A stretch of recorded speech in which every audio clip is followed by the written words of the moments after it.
Welcome to You're Grounded. I think language, communication, and translating thoughts to one another through our own perceived experiences is one of our greatest gifts and tools as human beings. Join us every episode and eavesdrop on what we're connecting on, and hopefully our chats can inspire you and your friends' conversations, and at the very least, make you feel more grounded. I'm so grateful to share this conversation with you.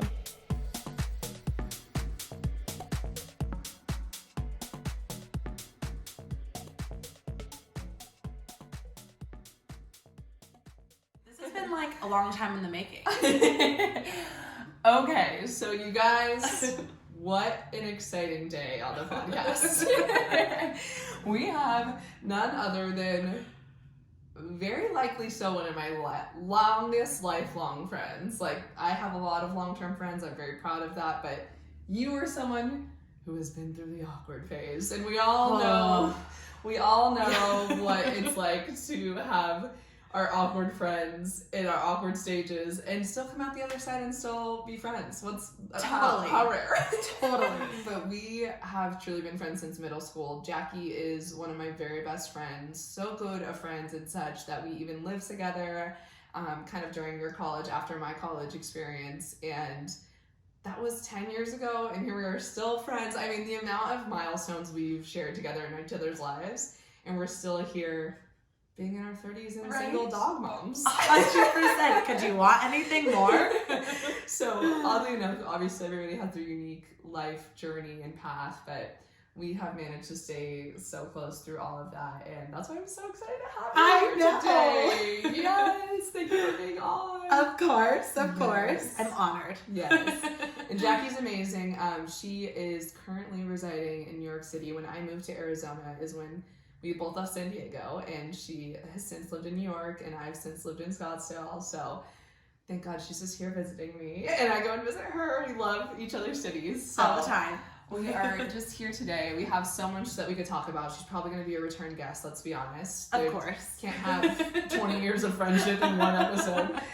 But I feel like today, something that has been a recurring, really constant thing that's coming up in our lives in this current moment is truly our recognition and self-awareness of things that we feel resistance to, and how that resistance is kind of our biggest enemy, and how we're kind of learning to sort through that, and what even the process has been to even understanding that we're feeling resistance in itself. So that's what we're going to get into. Can't wait. But without further ado, Jackie, give us your background. Give us anything about how in your past life when you were younger. I want everybody to get a little bit of story about like how you first felt any sort of anxious feeling in your body that, you know, now we've come to recognize is truly a form of just internal resistance. But this is when we're talking, we are young, you'll get into the ages when we're not even self-aware and don't even know what that means, and wasn't even something that people were talking about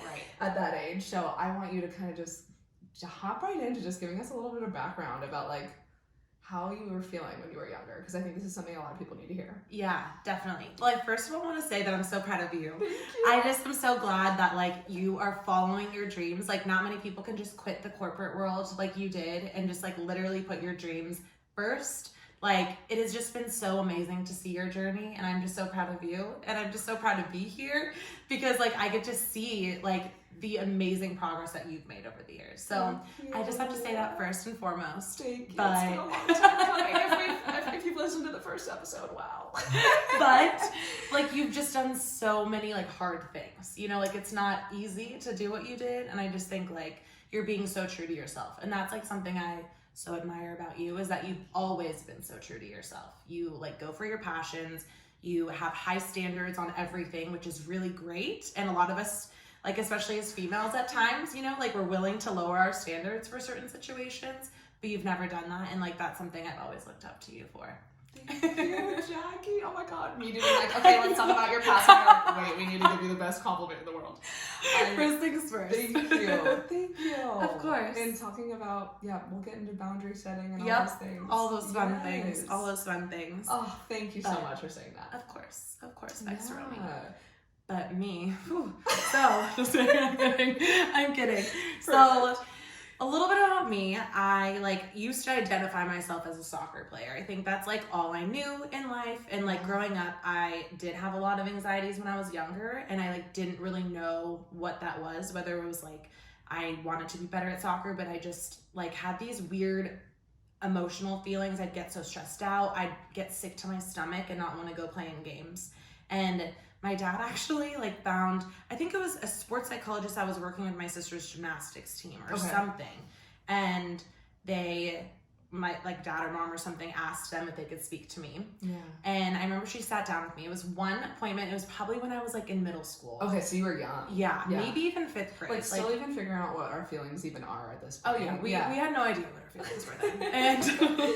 And no, it was definitely in middle school. And she was trying to help me think of something that would be calming for me before games, because I'd get so riled up. I had just made the traveling team at that point, so it must have been 6th grade. And I wasn't starting, I wasn't that great. I was really not confident in soccer whatsoever. And she introduced me to music. And that has been my escape the first song on everything. I've ever heard was with your sports psychologist. I know. It was just so crazy. And I totally forgot about this story when we were talking before. Yeah. But that, listening to music became my absolute escape from everything. Yeah. And it helped ground me. Yeah, before games I had, literally for 10 years, I had 2 songs that I listened to before every single soccer game. Stronger by Kanye West. Thank you, first of all. And also, you're remembering them. I mean, it would be hard to forget, but I love this name drop. And Remember the Name by Fort Minor. Every single game, and I didn't feel like I could play well if I didn't listen to those 2 songs. It was ritualistic. It was, I was super, I would put my left sock on before my right sock. I had a lot of those types of things, but if you know, you know. If exactly. you're an athlete and you have the superstition. Oh, intense. I was I played so bad today, it's because I didn't listen to Stronger, you know? It was that. My sweet spot wasn't on right. Exactly. Oh my God, I forgot about those.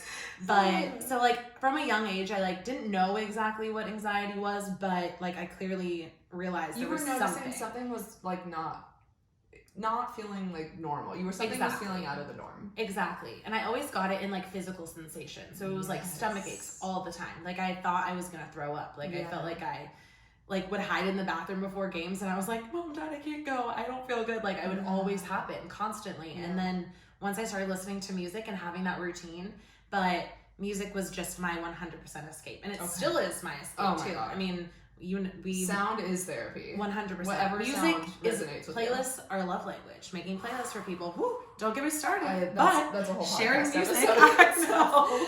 Jackie and I have been burning CDs since the LimeWire days for each other. So LimeWire, FrostWire, YouTube to MP3.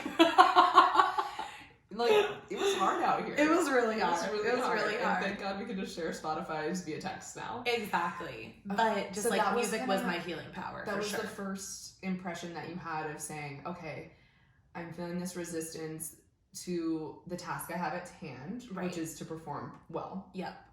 And that self-pressure that you put on yourself, maybe you hadn't even diagnosed it to that level, but we now can reflect and say, okay, that's probably what it was. That's that self-pressure, and you're feeling, oh my gosh, if I don't have any sort of guidance, any sort of routine, your mind wandered, and 100%. You were resistant to the fact that you know what you're doing. Yeah. But that was the self-doubt and how it kind of manifested then. Totally. And where my just overall insecurities, I think, sort of formed in that way. Yeah. So young, and to be able to look back on that. Right. So then where did that kind of evolve? You found the music, and that was kind of working for you at that point. Right. And then kind of where did it come up next? What happened in your life? I think in high school, I was so shy. Obviously around my best friends, they all knew who I was, but I think I was so quiet in front of people I didn't really know, and so insecure. And especially on our high school soccer team, that was a whole nother thing, but I was just so not myself. And I feel once I got to college, I was able to start fresh and, sort of be able to act myself, because I didn't have anyone who knew me before. And so I think that was a really good awakening. But with that, we go through our ups and downs in life. And it was my sophomore year of college when I really understood what anxiety was. Okay. And I had all these weird symptoms that were coming up, and I was going through a lot during my sophomore year. I was quitting the D1 team. And that was just like a huge association with your identity. That's the only thing I knew of myself. Like I didn't, like that's what I was really good at, was playing soccer. And I was like, what the fuck am I good at? You know, like it stressed me out. Yeah. And which we probably all felt either when we left high school and didn't know what to do in college, or we left college and didn't know what to do in real life. Right. So that's a relatable thing. But you were going through this your sophomore year in and of itself. Exactly. With that identity. And then I had like the hardest thing that I ever, one of the hardest things that I've ever had to go through is one of my like closest friends passed away in a car accident. Yes. And it was just like a lot for me to deal with at that time. I remember my cat died, my dog died, and then like my mom was in the hospital from her appendix bursting. I then got mono. Like it was just, it was a time. It was a time. And I just like didn't know how to handle it. And then all of like my anxiety was coming up in the weirdest of forms. Like, so it wasn't just the stomach aches anymore. It wasn't at all. And I started like not being able to breathe. And so I had really bad chest pain, and I would like hyperventilate a lot, and I was getting panic attacks. And so I really thought that I was dying. Yeah, and there's something medically, those are the symptoms, is your physical body is having, you feel like medically something is very wrong. Exactly. Which then makes you more scared. Exactly. Which only increases your anxiety. Right. And I think like people don't realize, like if you don't, I mean, all of us have anxieties in certain ways. It's an emotion we all experience. Exactly. Whether it's psychological, something that is completely out of your control, or if it's something that is like, oh my gosh, I'm kind of nervous about being next in line to order. Like, you know, there's a lot of layers to this and lots of levels to an anxious feeling. And anxious is and it is a psychological term, so we never want to be dismissive in our discussion of, you know, like, we understand anxiety is a very real mental health condition. So we just want to make sure I think that word is thrown around a lot, where I'm like, oh, I'm anxious about like my test tomorrow,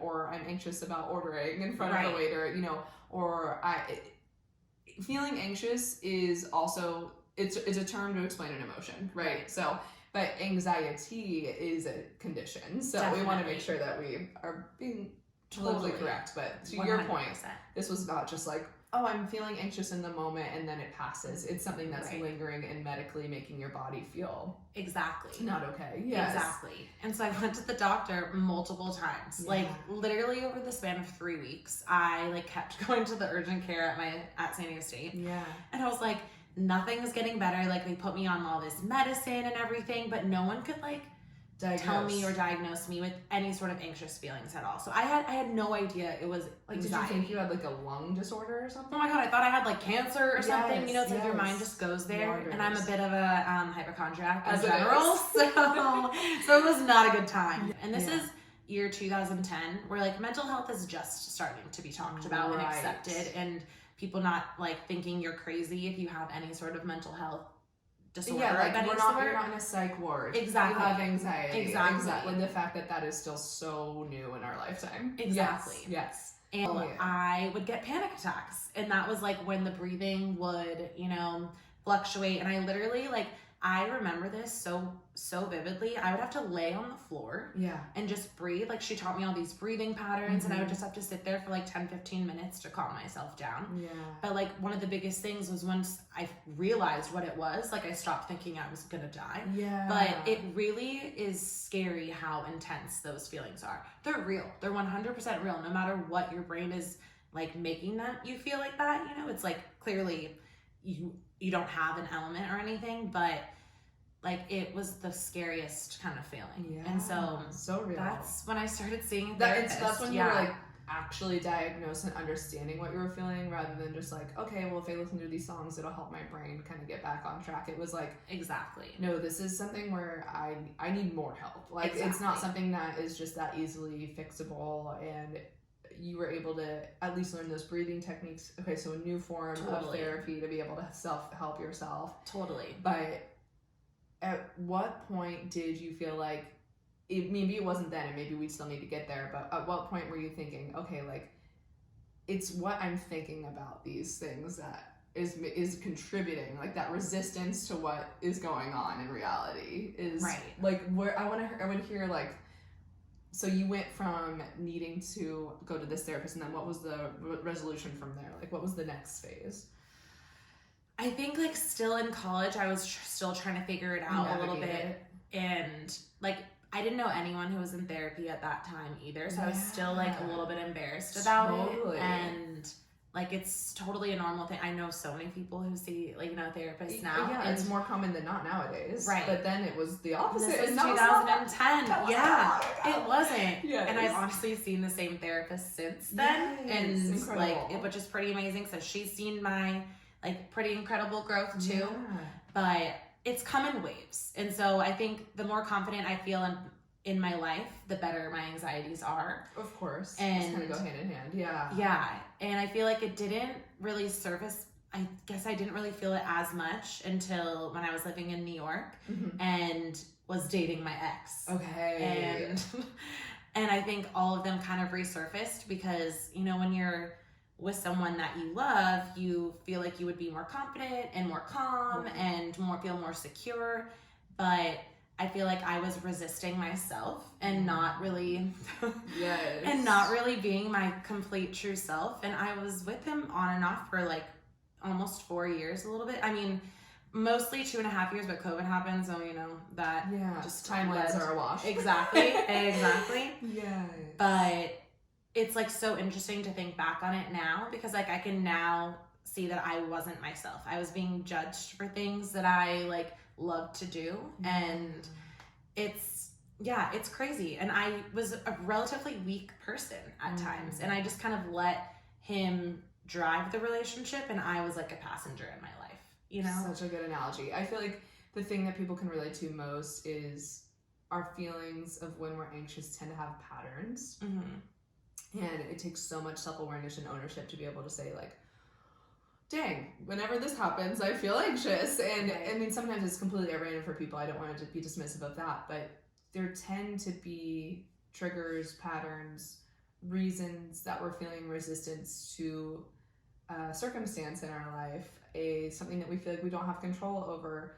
And like you said, even a relationship where you're supposed to feel the safest is so common. I feel like a lot of people it takes so much balls to be able to pull yourself out of that mentality. And like the fact that you even left that person is incredible, just to be able to realize like, dang, I was feeling more anxious than safe with them. Because of course you want to deny your feelings and be like, no, they're so great, blah, blah, blah, blah, and make all these excuses. But like you being able to have that awareness to that wave in your life and feeling it resurface and plugging together those pieces of like, dang, it really might be this person that I care deeply for is also the reason that I'm not feeling my most authentic self. And that 100%. Is a hard truth to come to because 100%. you want to not make that person the victim. You care about them. 100%. And it's not always the person you're dating. It can be any aspect. I mean, for me, it was my career, and I kept thinking, oh, the next job will be the fix to my problems. Right. And it was me. It was 100%. Me having resistance to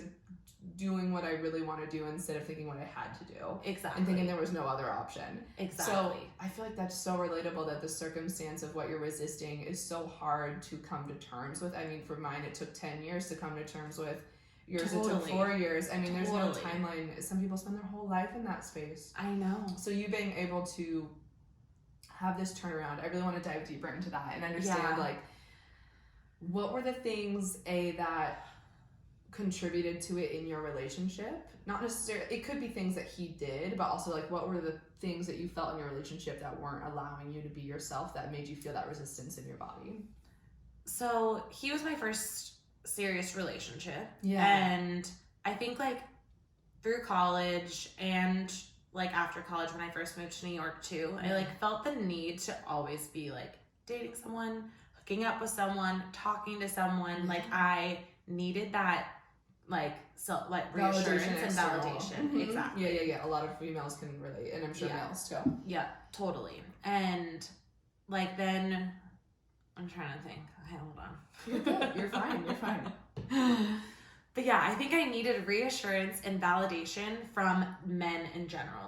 And it was because I was insecure in myself and I needed it from somebody else, and I wasn't willing to do the work. I was so insecure, unsure of who I was. Here I moved across the country, was doing really big things, but I wasn't ever tapping myself on the back. I went for grad school, got my master's degree, but still just felt like resisting sitting with yourself. Exactly. Like constantly the accolades or the attention, the external factors giving you your purpose rather than being like, what do I want that makes me happy? You know what I mean? Like all those things made you happy. Of course you went for them for a reason, but at the same token, like, okay, now that if I took all my accolades externally away, like who am I and what makes me happy? Right.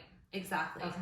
And I never really figured that out, I feel like. Because I never really I know figuring out who we are is a long process and we never understand. Lifelong. And it's, you're going through different types of your life. Whether you have kids, you're getting married. Like, there's just all these things that contribute to 100%. that. But I just never, like, took the time to understand myself, like, why I was feeling certain things, why I needed that constant attention from people. You just did it habitually. You didn't ever take that step back to be like, why am I even doing this? Because I wasn't comfortable being with myself, and I didn't want to be in my own head.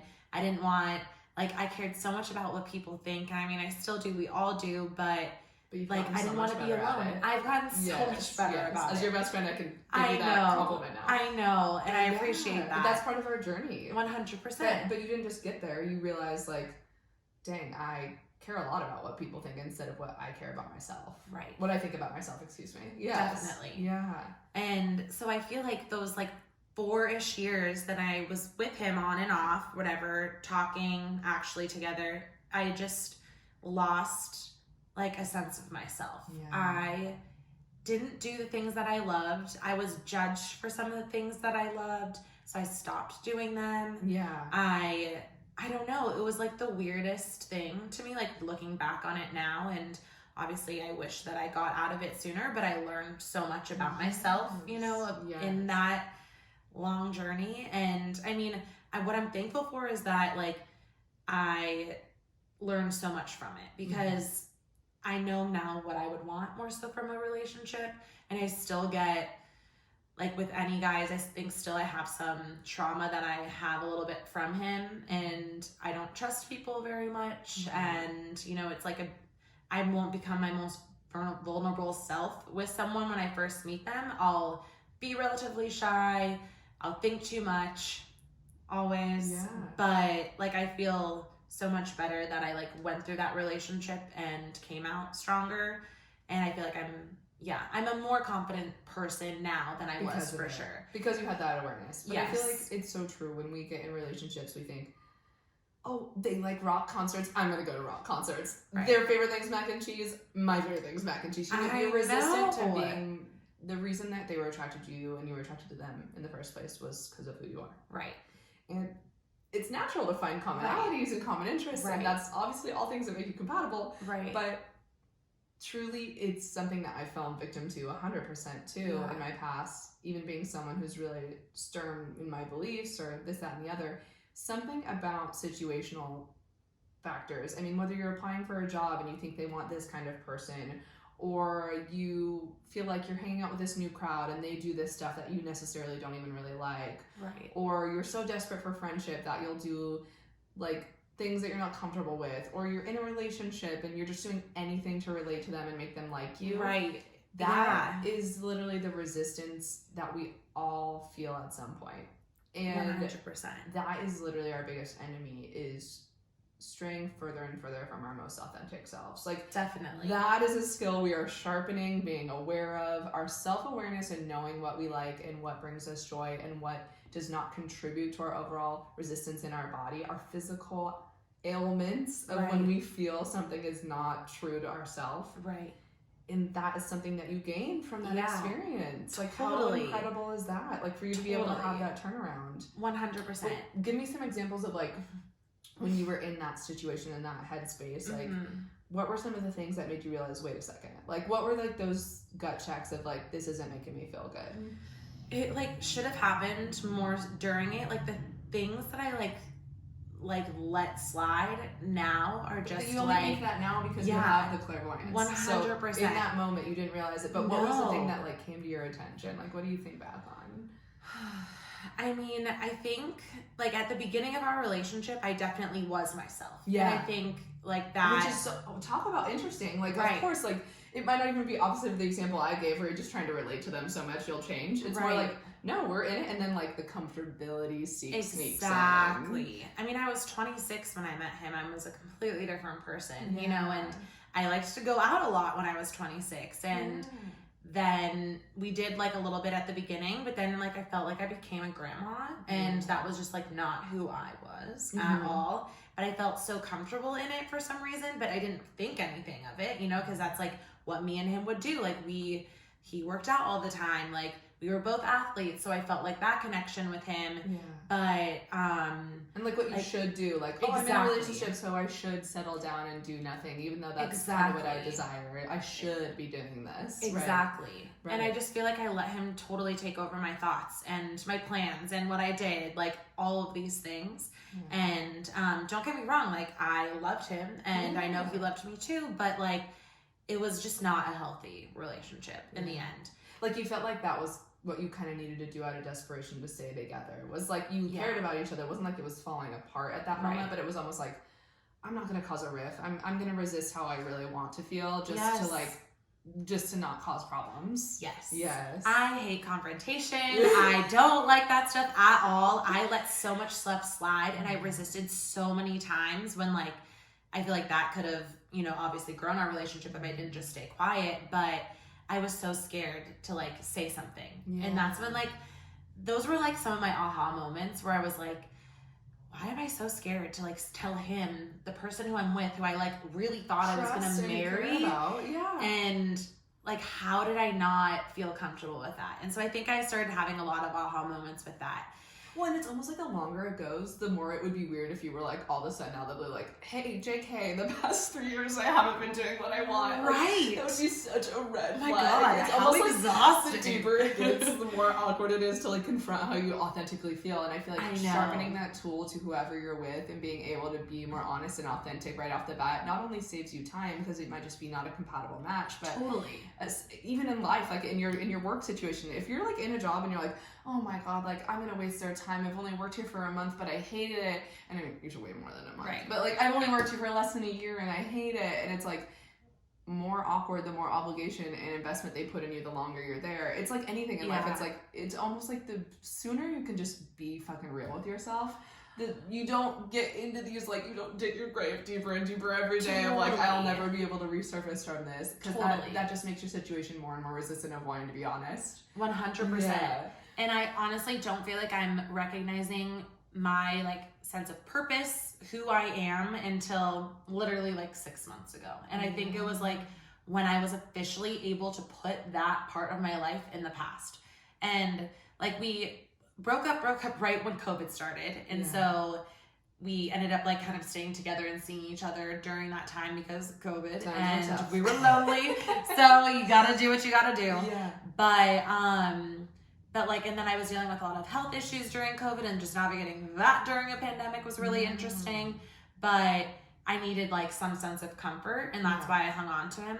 And then honestly, like I think the biggest thing that has helped me in the last 6 months are two of my very best friends. And like, I think about this so much now, and like how thankful I am for some of my friendships, because it'll like make me want to cry, because it's like I'm like, that's such a beautiful gift to have in your life, is those people that can literally be an inspiration to you. And oh my, whole different separate topic, but like you want to surround yourself with people who are motivating you rather than, again, making you feel like, oh, I'm with these people who I don't even really vibe with. Like, you want to be with people who are inspiring you and being able to be like, if they can do it, I can do it. Exactly. Yes. Even if you're not there yet, you're like, I can grow into that. And not even because you want to be more like them and less like you see your future self in them already. Exactly. And so that's where they become a mirror for you. 100%. And sometimes I need a little bit of a push. Like, I'm not going to be the one to like go out and just plan something. Like, I think that both you and Cammie, who like I've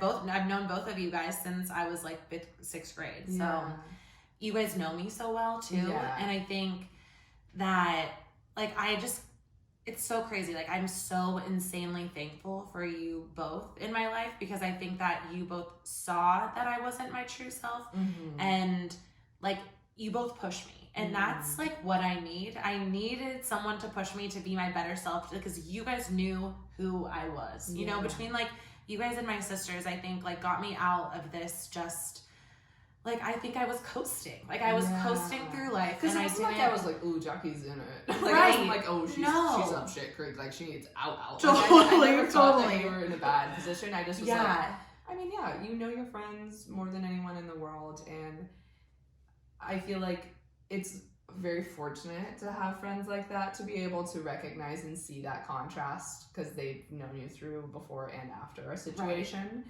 But I want to know, I'm so grateful for the things that, you know, we helped push you and motivate you with, but like, what was the internal motivation? Like, what did you feel that turnaround happened so recently? Like, what is like something that sticks out to you? I mean, because it comes from you at the end of the day. Like, no matter how much we're motivating you, or no matter how much someone else is telling you or motivating you to do something, inadvertently or directly, what like shift happened in you? I know. I don't know if it was like or a feeling. It doesn't have to be like a day where you're like, I did this on September 3rd. Right. It was honestly like when me and Cami were talking about going to Greece, and then I'm usually not a very spontaneous person. And I think it was after planning that, going there, taking that leap of faith, and coming back. Like, I felt like when I came back from Greece, like, I felt at times in Greece like overwhelmed a little bit with like, it was a stretch. It wasn't something you would normally do. Exactly. And I mean, it was the most beautiful, amazing trip, but like, I realized afterwards, like, what, I don't know, I recognized in myself more of who I was for some reason. Like that inner person inside of you again that had been buried a little bit.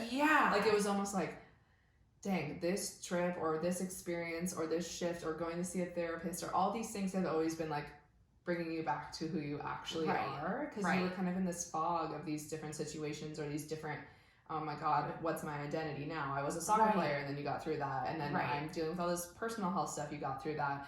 I'm dealing with a breakup. And the ways that you got through that were always effort. Obviously, you had to make all those choices, or you would have just kept floating. You'd still be with him. You'd still be a soccer.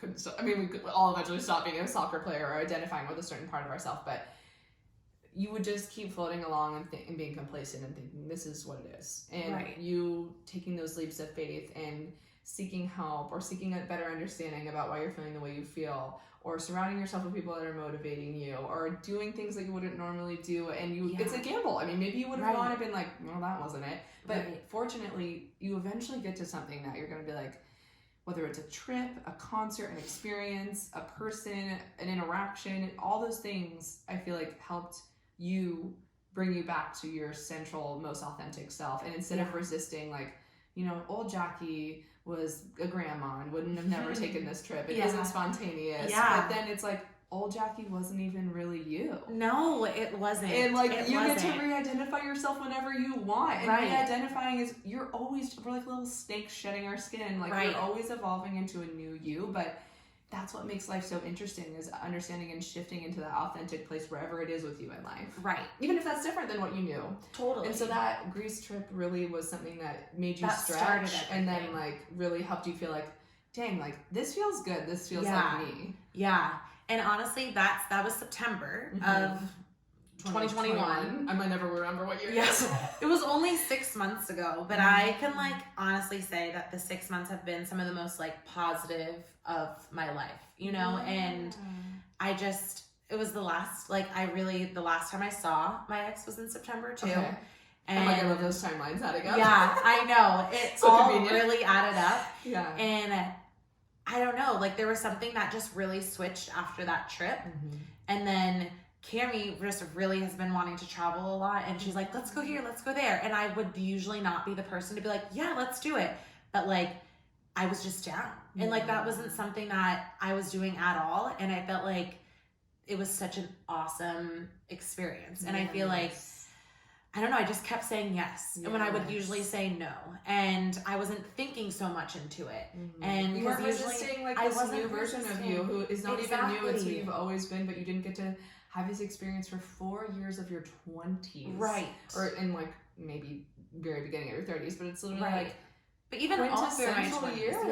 Years. Go into that. Like, even without my ex and stuff too, because I don't want him to define like that time either, but like, I just still was insecure in general, you know, and I still am, don't get me wrong, but like we're all working on it. I've made a lot of strides, and I have never been this confident in myself and where I'm at right now. Yeah. And like, I see that in her too, by the way. She's not just saying Thank that. you. Yes. But it's true. It's like, it brings that different energy out of you know? And like, I don't care as much about what people think. And like, I'm going through a very different journey right now than like my two younger sisters who literally are both engaged. You know, and they're my two younger sisters. Yes, we love them. And I'm so happy for them. But like, I think this is the first time I felt secure in being like, my timeline's okay. Exactly. Who I am's okay. Exactly. And I've never felt so confident in like that ever before. And I feel like if I was my old self, I would be like so sad for myself that I was the oldest sister and I wasn't in that position. But it's like, sometimes I like think back to that. I'm just like, wow, I feel so much different now than I would have 6 months ago. And I feel so much more positive. Like, I'm willing to say yes so much more. I'm open to more experiences. And I think it's just from like surrounding myself with, you know, like the people that I love, but who also push me and know me. And like, I have so many more like genuine, heartfelt talks with people now. Because you're accepting, you're not resisting being yourself and being afraid to be yourself. You're not. Exactly. You've had that proof in the pudding. Don't get me wrong. It takes a large leap to be vulnerable and have those connectivities. But that's what I literally want this podcast to do. I inspire people to get deep with their friends. Like, I hope people are on this level with their friends, but I only know my life. And I only know my connections with people. And for me to be able to, you're so sweet that you give the credit to the people you surround yourself with, which is definitely a factor. I know some of it's me too. But your growth and your leap and your vulnerability to be like, what does Jackie want? Right. What am I resisting that, even though it seems fucking scary, is gonna make me the most happy? Exactly. And make me feel the less, like, I don't want to, like, if you're talking to someone who you just met, like, not boy, girl, relationship, coworker, whatever, it doesn't even matter the relationship to you, but if you're talking to someone and you're feeling like, ooh, like, I can't even be myself around them, that is a red flag. 100%. And not even like a red flag, like, they might not be like a relationship that you need to get them out of your life. They might be someone that's forced in your life. But what I mean by that is, don't resist what you know to feel. Like, don't be ashamed of who you were. Don't be ashamed of being yourself, because the more central you are to the core of who you are, the more self-awareness you have, which is what you've granted yourself through this process, the more naturally everything's going to align and flow to you. And that is so much easier said than done, but it's the key I want everybody to be able to have is, the more you are you, the easier life gets. What a concept. God. You know what I mean? You're not emotionally and physically drained. Like, I feel like when you're putting on that, like, a different persona, it's exhausting. It sure is. You know? And it's like... And some people think that's their norm because they've lived in that in so long. 100%. I'm like, come to the surface and get a breath, baby. I know. And it's like, everyone goes through their own journeys, and it takes a certain amount of time. Everyone's different. Totally. And I'm so glad that I went through all of those things. Yeah. Because I think I have no idea, obviously, who I would be right now if I, like, didn't go through that relationship, if I, you know, I didn't, like, I don't know, go through some of the traumas that I did. Yeah. Or for you to be like, wait a second, this isn't it. Yeah. You know what I mean? And not even like, this isn't it, like, I didn't have love for that person, just like, I'm not even being myself right now. That's weird. Like, this that self-check. Yeah. Yes. But now I feel like I know more so, like, who I am as a person, that I can stop things, you know, if things are getting self-awareness is the key. Self-awareness is the key. The more you get in your own driver's seat, baby. Yes. It's just so much easier. It's so much easier. Like, I just feel so confident where I am in, like, my career right now and in my personal life, and it's just like a different feeling than I've ever had. You're aligned. And aligned. I have a dog. We both have dogs. We're mothers. And, like, our dogs are, I'm sorry, but the best. And so, like, even that, like, that was a huge leap of faith for me. But, like, Kona is the sweetest dog ever. Like, everyone loves her. And she just brought so much, like, happiness and, like, just calmness to my life. It also takes faith to be like, can I take care of something? Totally. Like, that's a confidence thing, too. I remember calling you because you got your dog first. And I was like, Becca, can I do this? And you're like, yeah. And I was like, okay, I can. And I remember, like, the first couple weeks I had her, I was like, holy shit, I need to give her back. Yes. She's being everywhere. She drove me insane, bit everything. My hands were ripped up. But it was so worth it because like Even she's that. an angel. It was an Even that. experience though. Like Mhm. that was such a learning experience, you know? And so It can and be now little she's things, the guys. best. It can be a little It can having be going a to dog. Greece and getting a dog. Exactly. These are big things. These are big things. No. But I mean, it's just so interesting. Yeah. And I just feel, I don't know, like I have just like this weight lifted off my shoulders. Yeah. Like I feel lighter. Good. And like I'm recognizing things that I'm insecure about. If I can do something about it, I'm doing You it. will.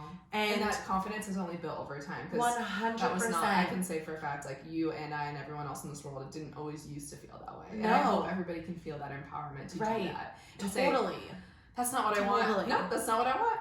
Totally. And that's a boundary, and you're going to just keep moving forward because the more boundaries you set, think of it as like you have an open sky, like an open horizon ahead of you, and the more and more that you can set your boundaries and kind of like put on those horse blinders of what you want through your life experience in channeling more towards your most authentic self and your most self-aware self, because those two things are parallel, is what truly can get you closer and more on the right path to exactly what's going to make you feel the most in your lifetime. Like the most authentic in your lifetime is like finding out what you don't like, finding out what doesn't feel good. Yeah. And like, I'm never going to do that again. And self-awareness is literally that. Right. We think it's so inherent as humans, but it's not. So many people just float along. They're not aware of what makes them feel good and what makes them feel bad, and they just exist. Right. And the more you can be self-aware and do things and try things and figure out what is making you feel really good, even if that's different than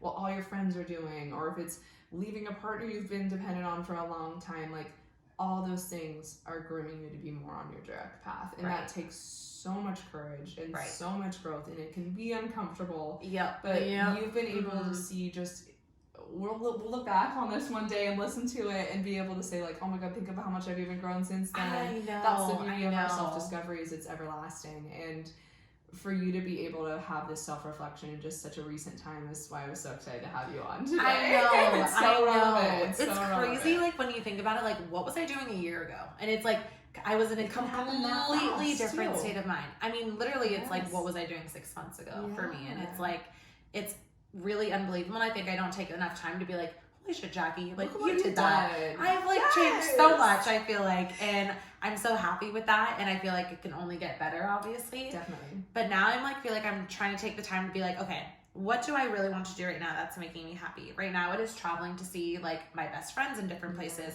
traveling to different countries, because I live in New York, and it's honestly just very convenient to go there. It is. Jealousy level time. I know. It's definitely cheaper too, which is really nice, but just like living without like apologies. I feel like I don't know, like when I was first starting to travel too, I was like insecure about what people were like, and like, why does she keep going places? And how now I just don't care at all. And like I'm doing what feels right to me in the moment, and like trying to live more so in the moment. And I'm a planner. Like I'm very type A, like organized, and I feel like I've finally taken a step back from that, and I love that because that was a lot of my anxiety too. Right. And my anxiety has been more like under control now, I feel like, more than ever.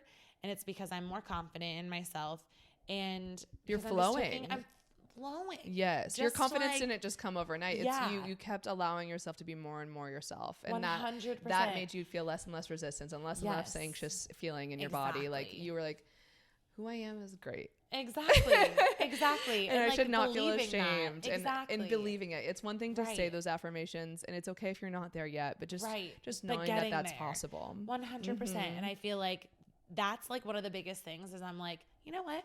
I'm a good person. Like I love to do things for people. I'm a very caring, very loyal friend. Like I know that, and I'm just like embracing, I feel like, who I am now more than I've ever done, because I haven't felt comfortable with who I was. And I think like, I don't know, it's who you are and what you're doing when, because so what, you were with someone who you thought you were going to marry, and now you're traveling the world like abroad, like you're in college again. Like there is no timeline. There is time does not exist. Exactly. The only thing we have to worry about as females is like that thing called a biological clock, but it's fine. Now there's like new technology.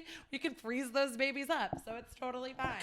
We will do whatever we want when it feels right, because no one's two stories are the same. Exactly. But ours have been a lot the same, which makes me feel grateful for 100%. And I feel like my two best friends are like in the same sort of period that I'm in too. Yeah. And so that's made this so much better, you know? Yeah. And like, I'm so thankful for that. But I feel like your friends, like they come and go, but like we've all kind of been on similar paths forever. Cause I think I don't know. I don't know. There can be so many reasons why. It's Yeah. just that we're naturally going to gravitate and stay together though, because those journeys have been similar. 100%. 100%. Yeah. And I just feel so thankful for like the amazing people that Thank are in God. my life right now. Shout out to the real ones. Shout out to the real ones. Exactly. And like, I got a tattoo. Shout out to that. You know, I mean, Spontaneous, wild, being yourself. I know. Not caring what other people think. Exactly. And like, I remember when Cammie like told me about this idea that she had about the wave, and right here. It's on her finger. And like, usually like I would have never thought I was going to get a tattoo ever. Like that didn't even cross my mind because my dad always told me, I know so many people who would give theirs what back. you should do. What you should do. Exactly. Right. And our parents are really good at letting us know what we should do. Not our parents individually, just parents in general. Totally, yes. Totally. And so I remember she told me about this like 2 weeks before we were going to Madrid. And I was just like, okay. Like I didn't even think about it really at first. And I was like, that to me was like a whole new side of me too, because that's just not how I made decisions. I would be like, okay, this is why I should do this. This is why I should rationalize not, like, it. pros and cons give in a my list mind. 1 through 23 of why. Literally. And I'll have like one no, and I'm like, nope, can't do it because of that one thing, you know? And like, and the wave, it's like all about going through the waves of life. Like we are literally going to go through so many different things through our lives. And I remember she read this quote, and I can't remember it exactly. It was like going through the waves in different moments of life, but like handling it with like confidence, handling it like as it comes, but just being positive about it and just knowing that you're going to go through ups and downs, but staying calm during those times. It's always okay to, you know, break down everything, but like in those waves of feeling anxious in your life and feeling like your strength from your core self and your authentic self and your values, and being aware of that and being like, whoo, this situation, and then just being like, nope, actually I am in the driver's seat here, and what I can do is affect like my thoughts about this. I can affect like, I might not be able to change the circumstance I'm in, but what I can do is be able to adapt and overcome and know that I've gone through anxious feelings before in my life and I've gotten through it. Now I just need to sharpen my tool and be able to listen. So I am like, you need to be able to sharpen your tool and listen to yourself and come back to your center. So 100%. Anywho, I have 2 questions that we want to wrap things up with today, because we they? Could talk for 85 hours and we'll need another 7 episodes after this.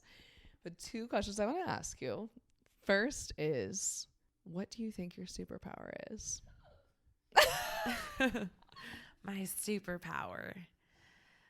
I think like I'm just a very caring, loyal person, and I care so deeply and so much about the people that I love and would really just do anything for them. And I have like so much just joy and just compassion for the people I love. And I think like my best friends and like my sisters, it's like makes me literally like want to cry sometimes when I think about like the really important people Me too. that I have. But I think like just my loyalty to those people and like care, like how much I care. I care a lot. Caring is your superpower. Sometimes I care too much on certain things, but like it's a double-edged sword. Yeah, exactly. But like when you are in my circle, like you know it because you feel that. And I will go above and beyond for them because they're the people that I love the most. Yes. So, your innate ability to care for those around you.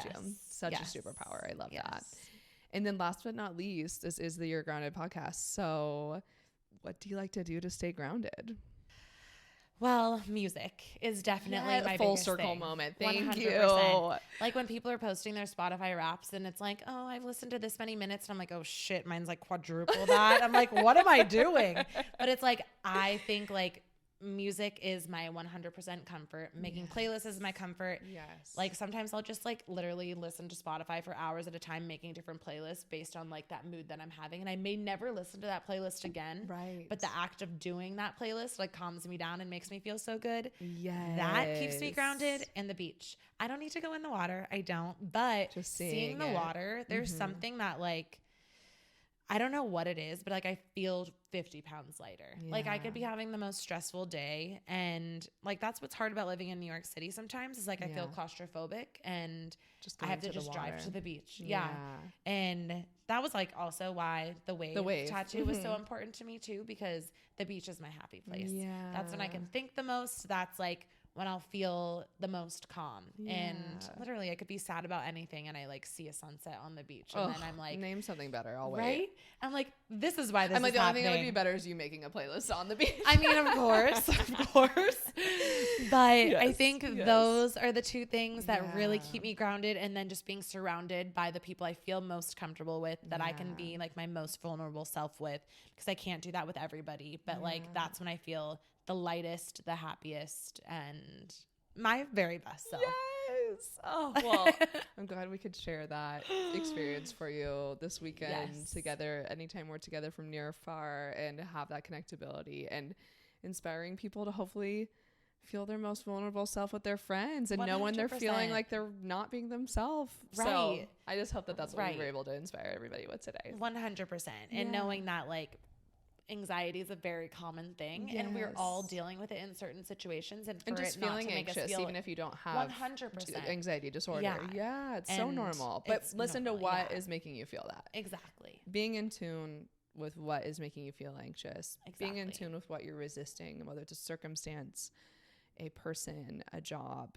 and being able to tap back into, even though this might be really scary and a huge change, what does the real Becca want? What does the real Jackie want? Right. Like, let me not stray far from my core. My self-awareness knows that something's off here. And getting along that journey and that being more of your habit rather than just being complacent is such a valuable practice. Yes.